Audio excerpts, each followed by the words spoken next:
அனைவருக்கும் வணக்கம். நான் சகோதரர் தமிழரசன் பேசுகிறேன். இன்றைக்கி நம்ம இந்த வீடியோவில் எதை பற்றி பார்க்க போகிறோம்னா, பிப்ரவரி மாத பலன்கள், பிப்ரவரி மாத ராசி பலன்கள் 2026 மிதுன ராசி நேயர்களுக்கு இந்த பிப்ரவரி மாதம் எப்படி இருக்குன்னு பார்க்கலாம். ராசிநாதன் புதன் எங்கே இருக்கார்? உங்களுக்கு வந்து பார்த்திங்கன்னா 8ஆம் இடத்துல இருக்கார். ஆரம்ப பகுதியில் 8ஆம் இடத்துல இருப்பார். உங்களுக்கு 3ஆம் தேதி வந்து பார்த்திங்கன்னா 9ஆம் இடமான பாகிஸ்தானத்துக்கு போயிடுறார். உங்களுக்கு ராசியிலே ஒரு ஒளி கிரகம் குரு உட்கார்ந்துருக்கார். இதுவே உங்களுக்கு மிகப்பெரிய ஒரு ப்ளஸ் பாயிண்ட்னு சொல்லிடலாங்க. சரிங்களா? ஏன்னா மிதுன ராசிக்காரங்களுக்கு வந்து பார்த்திங்கன்னா ஏகப்பட்ட பிரச்சனை இருந்தது. இப்போ தான் கொஞ்சம் நல்ல ஒரு வாழ்க்கை வாழ்ந்துட்டு இருக்காங்க. இந்த மாதம் வந்து பார்த்திங்கன்னா உங்களுக்கு நல்லாவே இருக்கும் உங்களுக்கு. ஏன்னா போன மாதம் கூட சில பிரச்சனைகள் தடங்கல்கள் நினச்சது நடக்கலை. ஏன்னா புத்திசாலியே அறிவாளியே இருப்பாங்க மிதுன ராசிக்காரங்க. ஆனால் நினச்சதுக்கு தகுந்த மாதிரி வாழ்க்கை போன மாதம் அமையல. சில தடங்களும் பிரச்சனையும் சில இதெல்லாம் இடையூறுகளில் சந்திச்சிங்க. இந்த மாதம் வந்து பாருங்கள், உங்கள் ராசிநாதன் 9ஆம் இடத்துக்கு போயிடுறார். உங்கள் ராசிநாதன் 9ஆம் இடமான பாகிஸ்தானத்துக்கு போய் அங்கே ராகோடு இருந்தால் கூட குருவோட பார்வை, ராசியில் இருக்க குருவே 9ஆம் பார்வையும் உங்கள் ராசிநாதனை பார்த்துடுறாரு. அப்போ ராசிலையும் குரு இருக்கார், ராசிநாதன் மேலே குருவோட பார்வை விழுகிறதுனால நிச்சயமாக அந்த மாதம் உங்களுக்கு நல்லது நடக்கக்கூடிய அதிர்ஷ்டம் கிடைக்கக்கூடிய ஒரு நல்ல ஒரு மாதமாக உங்களுக்கு இருக்கும். சரிங்களா? அதனால் கவலையப்படாதீங்க. அங்கே ராசிநாதன் ராகோடு இருக்கிறது தப்பு தான், ஆனால் இருந்தாலும் குரு பார்வை இருக்குது. இது வந்து ஒரு இயற்கையாகவே உங்களுக்கு ஒரு பரிகாரமாக போயிடும். சரிங்களா? குரு பார்க்க கோடி நன்மை. ஒரு பாவகிரகத்து மேலே குரு பார்த்துட்டா அந்த பாவகிரகத்தோட கெடுபலன்களை குரு செய்ய விடாமல் தடுப்பார். சரிங்களா? அதனால் உங்களுக்கு ராசிநாதன் மேலே குருவோட பார்வை விழுகிறதுனால 9ஆம் இடமான பாகிஸ்தானத்தில் புதன் இருக்கிறதுனால அதிர்ஷ்டம் கிடைக்கும் உங்களுக்கு. ஹையர் ஸ்டடீஸ்க்காக ட்ரை பண்ணிட்டுருக்க ஸ்டூடெண்ட்ஸ்க்கு வந்து உயர்கல்வி படிக்கிறதுக்காக ட்ரை பண்ணுறவங்களுக்கெல்லாம் நல்ல ஒரு மாதமாக உங்களுக்கு இருக்கும். வெளியூர் போய் படிக்கிறது, வெளிமாநிலம் போய் படிக்கிறது இதெல்லாமே உங்களுக்கு நடக்கும். இல்லை வெளிநாடு போகணுன்னு நினைக்கிறீங்க, அந்த பிரச்சனை வந்து உங்களுக்கு அப்படியே உங்களுக்கு இருந்துகிட்ருக்கும். பாஸ்போர்ட் கிடைக்காம, விசா கிடைக்காம அப்படியே பெண்டிங்காக இருக்கும். இந்த மாதம் அதெல்லாம் நிறைவேறக்கூடிய ஒரு நல்ல ஒரு சிறப்பான ஒரு மாதமாக உங்களுக்கு இருக்கும். சரிங்களா? அதிர்ஷ்டம் கிடைக்குங்க. அதிர்ஷ்டம்னு என்ன, உங்களுக்கு நல்ல ஒரு வேலை கிடைச்சிரும் உங்களுக்கு. ஏன்னா வேலைக்கு ட்ரை பண்ணுறீங்க, எவ்வளோ முயற்சி பண்ணுறீங்க, வேலை கிடைக்கல.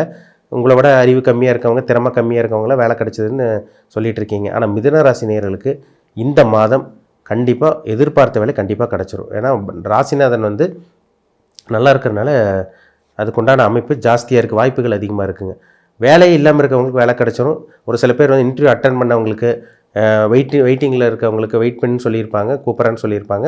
இந்த மாதம் உங்களுக்கு நல்ல ஒரு செய்தி வரும். உங்களுக்கு வேலைக்கு போய் ஜாயின் பண்ணுற மாதிரி இந்த மாதிரி விஷயங்கள்லாம் உங்களுக்கு நடக்கும். சரிங்களா? அப்போ நல்ல வேலை கிடச்சி நல்ல ஒரு முன்னேற்றம் கிடைக்கக்கூடிய ஒரு நல்ல மாதமாக இந்த பிப்ரவரி மாதம் மிதுன ராசிக்காரங்களுக்கு இருக்கும். ஒரு சில பேத்துக்கெல்லாம் பாருங்கள், சொந்த தொழில் வந்து பார்த்திங்கன்னா முன்னேற்றம் இல்லாமல் அப்படி ஒரு மந்தமாக அப்படி டல்லாக போயிட்டு இருந்திருக்கும். இந்த மாதம் உங்களுக்கு நல்லாவும் இருக்கும் உங்களுக்கு. சரிங்களா? ஏன்னா 10ஆம் இடத்துல சனி இருந்தால் கூட அது ஒரு நல்ல ஒரு இடத்துல தான் இருக்கார் உங்களுக்கு. ஒரு சில பேர் ஸ்லோ பண்ணியிருக்கலாம், ஒரு சில பேர் தொழில் மாற்றிருப்பீங்க, ஒரு சில பேர் கொஞ்சம் மந்தமாக டல் அடிச்சிருக்கும். ஆனால் 10ஆம் அதிபதி குரு எங்கே இருக்கார்? உங்கள் ராசி மேலே இருக்கார். உங்களுக்கு ராசிநாதன் மேலே குருவோட பார்வை எழுகுது. 10ஆம் அதிபதி வந்து ராசிநாதன் மேலே உங்களுக்கு கனெக்ட் ஆகுது. அப்போ வந்து சொந்த தொழில் பண்ணிகிட்டு இருக்கவங்களுக்கும் இந்த மாதம் ஒரு சிறப்பான ஒரு மாதமாகவே இருக்கும். சரிங்களா? புதுசாக தொழில் ஆரம்பிக்கிறது, இல்லை இன்னொரு பிரான்ச் ஆரம்பிக்கிறது, அடுத்த கட்டத்துக்கு போகிறது, அடுத்த கட்டத்துக்கு மூவ் ஆகிறது, இதுக்குண்டான வாய்ப்புகள் சிறப்பாகவே இருக்குன்னு சொல்லாங்க. சொந்த தொழில் பண்ணிகிட்டு இருக்கவங்களுக்கு நல்ல ஒரு மாதமாக இந்த பிப்ரவரி மாதம் உங்களுக்கு அமையும். செவ்வாய் உங்கள் ராசிக்கு வந்து பாருங்கள், மிதுன ராசிக்கு வந்து செவ்வாய் வந்து ஆகாத கிரகம் தான். ஆனால் இருந்தாலும் வந்து பார்த்திங்கன்னா அந்த செவ்வாய் வந்து உங்களுக்கு 8ஆம் இடத்துல 6ஆம் அதிபதி வந்து பார்த்திங்கன்னா 8ஆம் இடத்துல போய் மறைஞ்சிடறதுனால பெரிய பாதிப்பெல்லாம் வராது உங்களுக்கு. சரிங்களா? கவலைப்பட வேண்டாம். சூரியன் வந்து மாறுறாருங்க. சூரியனோட மாற்றமே அவங்க ராசிக்கு சூரியன் 3ஆம் அதிபதி, முயற்சிக்கு உண்டான கிரகம் சூரியன். அவர் வந்து பார்த்திங்கன்னா உங்களுக்கு 9ஆம் இடத்துலேயே இருக்கார். சரிங்களா? அதுவும் உங்களுக்கு இந்த மாதம் 13ஆம் தேதி வரனால ஆரம்ப பகுதி வந்து பார்த்திங்கன்னா சூரியன் வந்து உங்களுக்கு 8ஆம் இடத்துல இருப்பார். சிறு பிரச்சனைகள், தந்தையோட உடல் ஆரோக்கியத்தில் பிரச்சனை, இந்த மாதிரி ஒரு சில பேர்த்துக்கு வரக்கு வாய்ப்பு இருக்குது. ஒரு சில பேர்த்துக்கு இந்த மாதம் அரசாங்க வேலை கிடச்சிரும். ஏன்னா பாகிஸ்தானத்துக்கு சூரியன் போய் குருவோட பார்வையில் இருக்கார். அப்போ இது எப்போ நடக்கும்? உங்களுக்கு 13ஆம் தேதிக்கு அப்புறம். ஒரு சில பேர்த்துக்கு இந்த மாதம் 13ஆம் தேதிக்கு அப்புறம் கவர்மெண்ட் ஜாப் கிடைக்கக்கூடிய, அரசாங்க வேலை கிடைக்கக்கூடிய இந்த வாய்ப்புகள் ஜாஸ்தியாகவே இருக்குங்க. சரிங்களா? அதனால் கவலைப்பட வேண்டாம். முயற்சி வந்து ஆரம்ப பகுதி கொஞ்சம் டல் அடிக்கிற மாதிரி தெரியும். ஒரு சில பேருக்கு 13ஆம் தேதி 13ஆம் தேதிக்கு அப்புறமே பாருங்கள் நல்ல ஒரு இம்ப்ரூவ்மெண்ட் பார்க்குறது உங்களால் பார்க்க முடியும். திருமணத்துக்காக முயற்சி பண்ணிகிட்டு இருக்கவங்களுக்கெல்லாம் பார்த்திங்கன்னா திருமணம் வந்து பார்த்திங்கன்னா நடக்காமே இருக்குது. எவ்வளோ பரிகாரம் பண்ணியிருப்பீங்க, எவ்வளோ கோயிலுக்கு போயிருப்பீங்க, இது நான் உங்களுக்கு நடக்காமே இருந்திருக்கும். இந்த மாதம் திருமணத்துக்கான வாய்ப்புகள் அதிகமாக இருக்குங்க.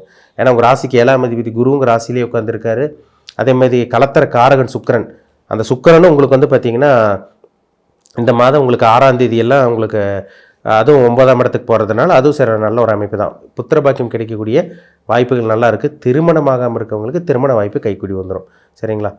ஒரு சில பேருக்கெல்லாம் வந்து பார்த்தீங்கன்னா குலதெய்வ கோயிலில் என்னன்னு தெரியாது, குலதெய்வம்னு என்ன தெரியாது, குலதெய்வ கோயிலுக்கு போக முடியாமல் இருந்திருக்கும், கொஞ்சம் தடங்களாக இருந்திருக்கும். இந்த மாதம் அது உங்களுக்கு கிளியர் ஆகும் உங்களுக்கு. ஏன்னா ராசிக்கு 5ஆம் அதிபதி சுக்கிரன் நல்லா இருக்கிறதுனால எதிர்பார்த்தது நிறைவேறக்கூடிய நல்ல ஒரு சிறப்பான ஒரு மாதமாக இந்த மாதம் உங்களுக்கு இருக்கும். சரிங்களா? பொதுவாகவே ராசி பலன் நம்ம எதுக்கு பார்க்குறோம்? ஜென்ரலாக பார்க்கும்போது ராசிநாதன் வச்சு தான் நம்ம பார்க்குறோம். அப்போ ராசிநாதன் நல்லா இருக்கணும், கெட்டு போகக்கூடாது. ராசிநாதன் நல்லா இருந்தால் தான் ஒரு மனுஷன் வந்து நல்லா சிந்திக்கிறான்னு அர்த்தம். நல்லா செயல்பட முடியும், ஒரு மனசு நல்லாயிருக்கும், உடல் ஆரோக்கியம் நல்லாயிருக்கும், சிந்தித்து செயல்பட முடியும். ராசிநாதன் கெட்டு போனவங்களுக்கு வந்து பார்த்திங்கன்னா எதாக இருந்தாலும் தடங்களாக இருக்கும், இவங்க யோசிக்கிறது ஒன்றா இருக்கும், நடக்கிறது வேறு மாதிரி இருக்கும். இவங்க வச்சுட்டு அடுத்தவங்க ஏணி படிக்கட்டு மாதிரி ஏறி போயிட்டே இருப்பாங்க. அடுத்தவங்க தான் வளருவாங்க தவிர இவங்க வளர முடியாமல் போகும். ஆனால் இந்த மாதம் ராசிநாதன் உங்களுக்கு நல்லா இருக்கார். ராசிநாதன் வந்து புதன் நல்லா இருக்கிறதுனால இந்த மாதம் உங்களுக்கு இந்த 3ஆம் தேதிக்கு அப்புறமே பாருங்கள், 3ஆம் தேதிக்கு அப்புறமே உங்களுக்கு 9ஆம் இடத்துக்கு ராசிநாதன் போகிறனால நல்ல ஒரு மாற்றம் கிடைக்குங்க உங்களுக்கு. சரிங்களா? அப்படியே ஸ்டெப் பை ஸ்டெப்பாக வளர்றதை உங்களால் பார்க்க முடியும். அதிர்ஷ்டம் கிடைக்கும். அதிர்ஷ்டம்னா உங்களுக்கு நல்ல வேலை, நல்ல தொழில், நல்ல ஒரு இடம் மாற்றம், அதேமாதிரி ப்ரொமோஷன், இதெல்லாமே அதிர்ஷ்டம் தான் உங்களுக்கு. இதெல்லாமே கிடைக்கக்கூடிய நிறைவேறக்கூடிய ஒரு நல்ல ஒரு சிறப்பான ஒரு மாதமாக இந்த பிப்ரவரி மாதம் மிதுன ராசிக்காரங்களுக்கு அமைய போகுதுங்க. பயன்படுத்திக்கங்க. இது ஒரு நல்ல ஒரு மாதம் தான் உங்களுக்கு. சரிங்களா? அதேமாதிரி வந்து பார்த்திங்கன்னா வெளிநாட்டுக்கு ட்ரை பண்ணிட்டு இருக்கவங்களுக்கு அப்ராட் போகிறக்கு உண்டான அந்த வாய்ப்பு கைக்கூடி வரும். அதுக்குண்டான முயற்சி நான் அதெல்லாம் உங்களுக்கு முன்னாடி சொல்லியிருப்பேன். அதெல்லாம் அதுக்குண்டான முயற்சி உங்களுக்கு சக்ஸஸ் ஆயிடும். சரிங்களா? அதனால் கவலைப்படாதீங்க. மிதுன ராசிக்காரங்களுக்கு உங்களுக்கு 5ஆம் இடத்தை குரு பார்த்து, பாகிஸ்தானத்தை குரு பார்த்து, அதேமாதிரி வந்து பார்த்திங்கன்னா ராசியிலே இருக்கிற குரு வந்து பார்த்திங்கன்னா மிகப்பெரிய ஒரு அதிர்ஷ்டத்தையும் ஒரு முன்னேற்றத்தையும் நிச்சயமாக உங்களுக்கு ஏற்படுத்தி கொடுப்பாரு. உங்கள் ஜாதகத்தில் நல்ல தசாபுத்தி மட்டும் நடந்துருச்சுன்னா கண்டிப்பாக இந்த மாதம் நீங்கள் கொடுத்து வச்சவங்களாக தான் இருப்பீங்க மிதுன ராசிக்காரங்க. என்ன காரணம்னா உங்கள் ஜாதகத்தில் 6ஆம் அதிபதி 8ஆம் அதிபதி பாவகிரகங்களோட சேர்ந்த தசாபுத்தி, அந்த இருள் கிரகத்தோட சேர்ந்த தசாபுத்தி நடக்கக்கூடாதுங்க. இந்த சனி ராகு, செவ்வாய் ராகு, சனி செவ்வாய் ராகு, இந்த சூரியன் சனி, இந்த மாதிரி காம்பினேஷன்றது தசாபுத்தி நடந்து அது லக்னத்துக்கு 6, 8 தசாபுத்தி நடக்கிறவங்களுக்கு தான் நிலைமை படுமோசமாக இருக்கும். அவங்க தான் வாழ்க்கையே வேண்டாங்கிற மாதிரி ஒரு போராட்டத்தில் இருப்பாங்க. உங்கள் ஜாதகத்தில் நல்ல தசாபுத்தி நடந்துருச்சுன்னா இந்த மாதம் இந்த கோச்சார பலன் நல்லா இருக்கிறனால கண்டிப்பாக இந்த மாதம் உங்களுக்கு வெற்றி கிடைக்கக்கூடிய மாதமாக தான் இருக்கும். பிறப்பு ஜாதகத்தில் எப்படி தசாபுத்தி போயிட்டுருக்கு, உங்கள் வயசு என்ன, என்ன நட்சத்திரம், என்ன நட்சத்திர பாதத்தில் பிறந்திருக்கீங்க, இதெல்லாமே உங்கள் தனிப்பட்ட ஜாதகத்தை பார்த்து தெளிவாக தெரிஞ்சுக்கங்க. அது ரொம்ப முக்கியம். சரிங்களா? கோச்சார பலன்கிறது பொதுவாக பார்க்குறோம், தனி மனிதனுடைய ஜாதகம் பார்த்தா தான் நம்ம துல்லியமாக தெரிஞ்சுக்க முடியும். மீண்டும் அடுத்த பதிவில் சந்திக்கும் வரை உங்களிடமிருந்து விடைபெறுவது உங்கள் ஜோதிடர் தமிழரசன். நன்றி, வணக்கம்.